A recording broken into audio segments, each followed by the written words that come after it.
उत्तराखंड में स्वास्थ्य सेवाओं में बदहाली देखी जा सकती है और स्वास्थ्य सेवाओं के साथ साथ जो स्वास्थ्य कर्मियों की बदहाली है, जिन लोगों ने कोविड के दौरान प्रदेश में अपनी सेवाएं दी थी, संविदा के तौर पे लगे थे और कोविड के ख़त्म होने के बाद जिस तरह से उनको हटाया गया और उसके बाद से उनका संघर्ष शुरू हुआ, वो अब सड़क पे आ गया है।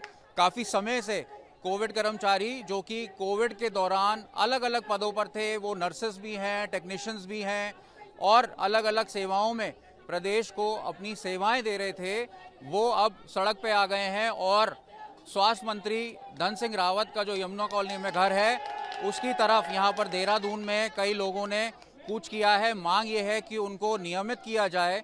काफ़ी समय से लगातार धरना प्रदर्शन दे रहे हैं और सर्दी में भी एक टेंट में दिन बिताने को मजबूर हुए थे। इससे पहले भी आज तक ने इनके संघर्ष को कवर किया था और आज भी जब ये पैदल मार्च से यहाँ पहुँचे हैं, वीआईपी एरिया है, यहाँ तमाम सरकार के मंत्री और बड़े पदों पर लोग जो अधिकारी हैं वो रहते हैं। और यहाँ पे देखा जा सकता है मेरे पीछे कि काफ़ी यहाँ पर लोग पहुँचे हैं, पहाड़ की महिलाएं हैं जो लगातार आवाज़ उठा रही हैं और इसके साथ साथ पुलिस बल भी है। और यहाँ पर जो एंट्री गेट है, जो कि वीआईपी कॉलोनी का एंट्री गेट है, उसको बंद कर दिया गया है। काफ़ी गतिरोध हुआ पुलिस बल और इन कर्मचारियों के बीच में, जो कि अपने हक को लेकर आवाज़ उठा रहे हैं। हमारे साथ कुछ यहाँ पर युवा भी मौजूद हैं। आपका क्या नाम है और कहाँ के रहने वाले हैं? मेरा नाम अंश है और मैं पौड़ी गढ़वाल से रहने वाला हूँ, मतलब पौड़ी गढ़वाल का। तो कोविड में किस तरीके की सेवाएं आप सरकार को दे रहे थे? कहाँ पे पोस्टिंग मिली थी आपको? मेरी पोस्टिंग यमकेश्वर ब्लॉक में थी और मतलब मैं पौड़ी का रहने वाला हूँ। तो अब आप देख सकते हैं यहाँ पे सारे कोविड कर्मचारी आज क्यों हैं, आप सोच सकते हैं क्यों। किस पद पे काम कर रहे थे कोविड के दौरान? किस किस तरीके का काम किया था आपने? मेरा काम वैसे वार्ड बॉय का था और हमने मतलब वार्ड बॉय ऐसे नहीं सोचते थे कि आज हम वार्ड बॉय हैं तो एक ही काम करेंगे। हमने सब तरीके के काम किए, हमने राशि तक पैक की है, सब चीज़ करी है। जिस टाइम पे हमारा मतलब एक बेटा एक माँ को एक पिता को मतलब छोड़ने को तैयार नहीं था, उस टाइम पे हमने उसका अंतिम संस्कार किया। हम तो इस बात का ये सिलसिला मिल रहा है हमको उस चीज़ का। हमने उस टाइम पे इतना वो करा, तब हमें सरकार ने बोला था कि जो 100 दिन के अंदर अंदर काम करेगा तो उसे हम मतलब नौकरी से नहीं निकालेंगे, भले ही हम मतलब उसमें रखेंगे पर नहीं निकालेंगे। तो आज 8 महीने हो चुके हैं हमें धरना देते देते, उसमें से 110 दिन हमारी भूख हड़ताल हो रखी है। अच्छा, तो आप बताइए कि किस तरह से पिछले जो 8 दिन आपके बीते हैं उसमें किस तरह से आपका संघर्ष जारी है? इससे पहले भी हमने आपको कवर किया था और किस किस तरीके के आपको आश्वासन मिल रहे हैं और आखिर आपकी बहाली क्यों नहीं हो रही है? जी सर, हम तो देखो सभी हम मंत्री जी से भी मिले हैं, सब चीज़ दी है। हमें सरकार के द्वारा ही एक लिस्ट जारी की गई है जिसमें मतलब उसमें सब लिखा है कि इतने पद खाली हैं, इतने इतने मतलब डिस्ट्रिक्टों में खाली हैं। तो हम कह रहे हैं उसी हिसाब से लगा दो हमें। हम जब बाकी और पोस्ट आएंगी तब बाकी औरों को लगा देना, पर जितने अभी हैं उतने तो लगा दो कम से कम। हमारे भाई बहन है, माता बहन है, मैं ही हूँ, मेरे फादर नहीं है। मेरी एक ही नौकरी का सहारा था कि जो ये वाला था। अब मैं धन्य। पौड़ी में किस गाँव से? मैं मेन पौड़ी से ही हूँ जी। घर में पिता नहीं? नहीं, पिताजी नहीं है, मैं इसी नौकरी पर आश्रित था और अभी धरने पे बैठा हूँ 8 महीने से। अब आप लगा सकते हैं 8 महीने में हमारे मतलब घर में भी ऐसे मतलब स्थिति हो चुकी है कि नौकरी जी करें कि धरने पे ही बैठे। क्या करें हमें कुछ समझ नहीं आ रहा। अब भर्ती के पेपर हम देते भी है, सब चीज़ें, अब भर्ती के पेपर देते हैं, लीक हो जाते हैं पेपर। अब भर्ती की उम्र भी निकल रही है हमारी, अब पढ़ाई की उम्र है, कब तक जॉब करेंगे, क्या करें, क्या इस तो मतलब युवाओं का भविष्य ही मतलब अब क्या बोल सकते हैं, आप देख सकते हैं ना। बस ठीक है, और लोगों से बातचीत करने की कोशिश करते हैं। यहाँ पे तमाम भीड़ है और लगातार युवा जो है एकत्रित हो रहे हैं। आपका क्या नाम है और कहाँ से हैं आप? सर, मैं ब्रजमोहन भट्ट पिथौरागढ़ सीमांत जनपद पिथौरागढ़ से हूँ। मैं एसएडी देवत में एमपीडब्ल्यू पर कार्यरत था सर। आज से 9 महीने पहले हमने सेवाएं दी हैं, 3 साल तक मैंने कोविड में सेवाएं दी। आज सर यह विडंबना है, स्वास्थ्य मंत्री जी बड़े बड़े पोस्टरों में लिखते हैं मैंने कोविड कर्मचारियों के लिए ये किया। सर अप्रैल की मैं आपको कट पेस्ट दिखा दूंगा। धन सिंह रावत जी कह रहे हैं 2200 कर्मी शिक्षा विभाग में चतुर्थ कर्मचारी श्रेणी समायोजन होगा। फिर उनका दूसरे हफ्ते बयान आता है हम स्वास्थ्य विभाग में 2200 कर्मी करेंगे।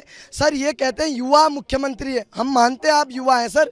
ये देखिए 25 से 30 साल के हम सब युवा हैं, आपने तब हमसे काम लिया है सर। और आज ये कहते हैं बैरिकेडिंग लगी है, हम मानते हैं, पर हम सर क्या करें। 9 महीने से हमें उस कूड़े पे आप जाइए धरना स्थल में, 9 महीने हो गए हैं सर।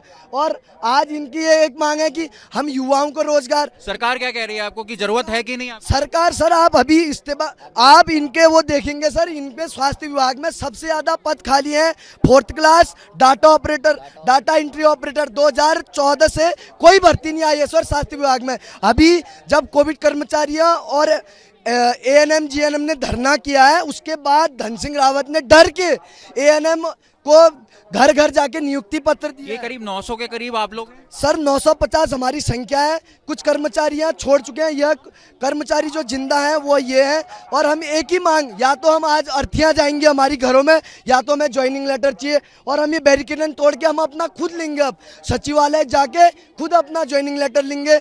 अभी कुछ समय के लिए रुके हैं, पर हम विनम्र निवेदन कर, सर हमने अपना काम किया, हम भीख नहीं मांग रहे सर। हमने कोविड में काम किया है, मुझे खुद 6 महीने तक कोविड हुआ था सर। मेरे घर में खुद मेरी माँ को मेरे से कोविड हो गया था सर, तब ये हमारे ऊपर ताली बजाते। आज कहाँ हैं आप? आपको मैं बता दूं, हिमाचल प्रदेश में कोविड कर्मचारी परमानेंट हो चुका है, राजस्थान में कोविड कर्मचारी पंजाब में परमानेंट हो चुके हैं, और ये बड़े बड़े पोस्टरों में लिखते डबल इंचर की सरकार। क्या है आपकी डबल इंचर की सरकार धामी जी? आप युवा हैं तो देखिए, युवा सड़कों पे उतरा है और आपके ऊपर धिक्कार है। ऐसे युवाओं को आप रोजगार नहीं दे सकते, तो आप एक काम करिए, इस्तीफा दीजिए और हरीश रावत को ये सरकार का जिम्मा सौंपिए। ज्यादा न कहते हुए, कोविड कर्मचारी एकता जिंदाबाद। हम तब तक नहीं उठेंगे जब तक हमारा ज्वाइनिंग लेटर नहीं मिलेगा। कोविड कर्मचारी एकता जिंदाबाद। देखा जा सकता है युवाओं में काफी रोष है। यहाँ पर मातृशक्ति भी मौजूद है, महिलाएं हैं। मैम, आपका क्या नाम है और किस पद पे आप लोग कार्यरत थे कोविड के टाइम में, और अभी क्या मांग कर रहे हैं? वर्ल्ड वाइड थे वहाँ हॉस्पिटल में, नर्स में थे? World wide. हाँ। किस अस्पताल में थे वहाँ पर? सरकारी हॉस्पिटल में।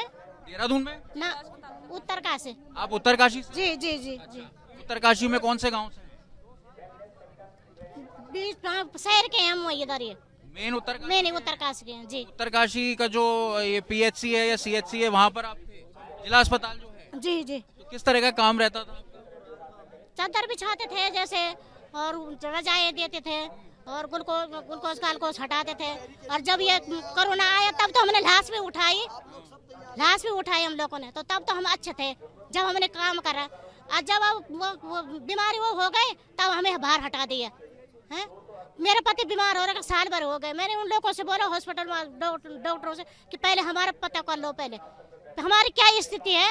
औरों को तो तुम भर रहे, जो अच्छी पहुंच पे, उनको तो तुम अंदर रख रहे, और जो हमारी स्थिति ऐसी है कि जो हम काली चाय पिला रहे अपने बच्चों को, तो हमको तुम बाहर भगा रहे। नहीं तो हमें शौक तोड़ से नहीं थे यहाँ आने के, उत्तरकाशी से यहाँ आने के, लोगों से लिए आज कर्जा। अभी मोरी में मोरी का एक परिवार है जो कि देहरादून अल्ट्रासाउंड कराने के लिए आ रहा था और हादसा हो गया। पुरोला में CHC नहीं है, CHC है लेकिन वहां पे अल्ट्रासाउंड नहीं होता है। तो स्वास्थ्य विभाग को जरूरत तो है आपकी, तो क्यों नहीं रख रहे हैं फिर? तो अब हमें क्या पता क्यों नहीं रख रहे। नहीं, आपकी जब बातचीत होती है तो क्या आश्वासन दिया? ऐसे बोलते हैं कि लगाएंगे लगाएंगे लगाएंगे लगाएंगे। 1 साल हो गए हमें घर बैठते बैठते हैं। मैम, आप कुछ कहना चाहते हैं? अभी कितने समय से आप संघर्ष कर रहे हैं, किस तरह से कार्यरत थे, अपने बारे में बताइए। कहाँ से हैं आप? सर मैं तो देहरादून से ही हूँ, और मैं दून हॉस्पिटल में थी, दून मेडिकल कॉलेज में। सर हमें तो 1 साल 15 दिन हो चुके हैं पूरे, 374 दिन पूरे हो चुके हैं। हम लोग धरने पे बैठे हुए हैं। 238-40 दिन हमें एकता विहार में हो चुके हैं, और हम रात दिन वहीं रहते हैं धरना एकता विहार में। लेकिन सरकार हमें आश्वासन पे आश्वासन दे रही है, लेकिन कुछ हो नहीं रहा है।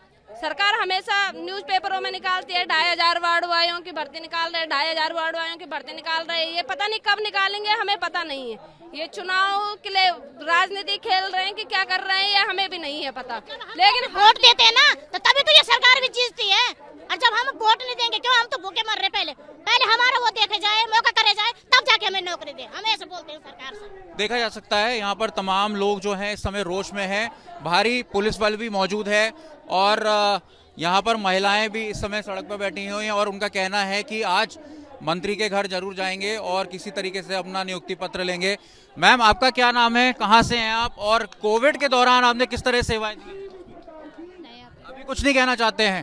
तो यहाँ पे कई लोग जो हैं जो अभी बात नहीं करना चाह रहे हैं। तमाम लोगों की भीड़ यहाँ देखी जा सकती है, और दूर दराज से लोग आए हैं। कोई उत्तरकाशी से आया है, कोई पौड़ी से आया है। कोविड के दौरान जो है कई लोगों ने अपनी सेवाएं दी, और अब नियुक्ति बहाली के लिए लगातार संघर्ष कर रहे हैं। आज इन्होंने काफ़ी भारी मात्रा में यहाँ पे कूच किया है, और अभी वेट कर रहे हैं और थोड़ी देर के बाद एक बार फिर कोशिश करेंगे मंत्री के घर पर जाने की, उनसे मिलने की और नियुक्ति अपनी लेकर जाएंगे, ऐसा इन कोविड कर्मचारियों का मानना है, जो कि अपनी नियुक्ति के लिए लगातार लड़ाई कर रहे हैं। और 2 साल जो कोविड काल था उसमें अलग अलग पदों पे इन्होंने सेवा दी थी। देहरादून से अंकित शर्मा, आज तक।